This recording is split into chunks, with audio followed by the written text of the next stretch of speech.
So the next thing that happened on Friday Night SmackDown, before I talk about the tag team title match, we gotta talk about a few things that happened before this match. So yeah, we gotta talk about a promo package from Bayley, and that promo package was really damn good. I'm not even gonna lie, it was really good, well produced and all that stuff. Bayley was talking about how she won so many titles: the Raw Women's title, SmackDown Women's title, Women's tag titles, Money in the Bank, NXT Women's title, all that stuff. Talking about how she's a Grand Slam champion and all that stuff. And then she says that, that she got injured and torn her ACL, was out for months, for so long, and then comes back and then creates one of the greatest women's factory of all time, Damage Control. And talking about how Io Sky is the women's champion and how the Kabuki Warriors going to become the women's tag team champions. And she says that she has to make history once again and then try to win and go win the Royal Rumble match and go main event WrestleMania, something that she has never done, and win the Women's World Championship. So yeah, that's what Bayley was saying. Pretty good stuff though. Great stuff from Bayley right there. But then after that, we see R-Truth backstage with Nick Aldis and Ava. They was doing the entries for the Rumble, got that wheel and stuff, and Truth kept rolling the wheel over and over and over and over again, and then he finally grabs a number, and he didn't know it was the Royal Rumble entrant, but then Nick Aldis tells him, and he goes like, wow, thank you, Adam, and then, he calls Nick Aldis Adam Pearce, and he goes like, dang, you grew your hair really quick from Monday, huh? So yeah, that's what R-Truth was saying. Funny stuff from Truth right there. But yeah, R-Truth is now officially in the Rumble, which means I am changing my prediction. R-Truth is going to be the one winning the Rumble instead of Cody Rhodes and CM Punk. Let's be honest. That's the real pick right there, Great winner, go main event WrestleMania against Roman Reigns and become the new undisputed WWE Universal Champion. That's what we need right there. Real stuff.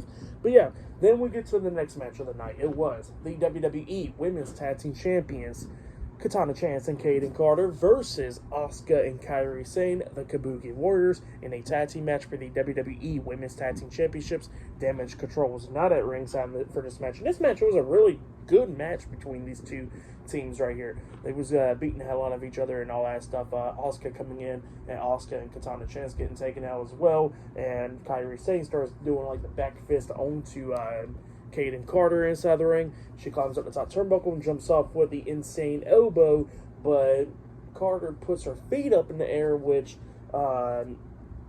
we see Kairi hitting her elbow onto Carter's feet.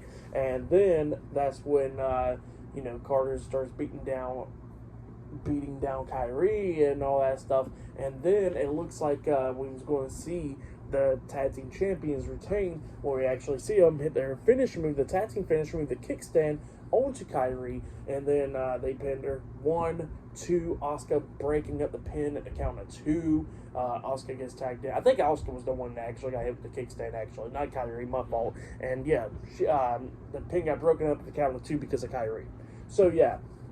And then it looked like they tossed Kairi out the ring and all that stuff, and they was trying to hit the after party onto Asuka, but they got fought out of it and all that stuff. Kairi grabs, we see Asuka hitting the sliding kick to the face onto Katana Chance, which knocked her out the ring, and that's when Kairi grabs her and hits a Alabama Slam onto Katana on the announce table, laying her out, and then that's when Kairi gets tagged in. She climbs up the top turnbuckle. Asuka gets Kayden Carter by the head, pretty much like the like Sting's finisher move, that inverted DDT, the backwards DDT.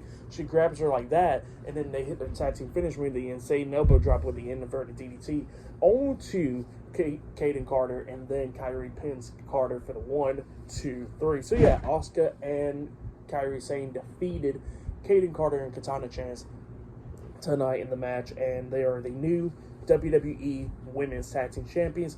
That's what happened. Great match. I'll give that match 3.5 stars. That's why I'll give it a great match between those two teams, the Kabuki Warriors and your new champs. But yeah, great stuff, like I said.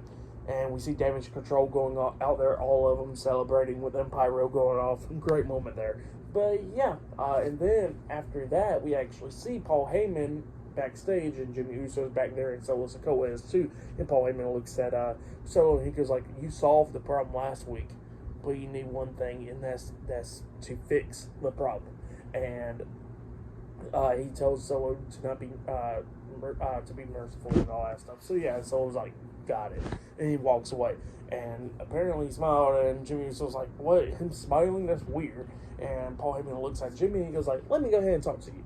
And he says that that all this stuff is going on, and he says that tomorrow at the Rumble is going to be a special night. And he looks at Jimmy Uso and he tells him like, you need to enter the Royal Rumble match. You need to win the Rumble. Go main event WrestleMania, face Seth Rollins, and beat him for the World Heavyweight Championship, because Rollins only got one leg. And you need to go down there to Mania and beat him for the World Heavyweight Championship. And so, yeah, you need to win the Rumble, because that's when the true tribal era will start. So, yeah, that's what Paul Heyman tells Jimmy Uso, and Jimmy Uso took it very seriously. So, yeah, great stuff there. But, yeah, we'll see you guys later. Until the next thing that happens on Friday Night SmackDown. See you guys later. Until then.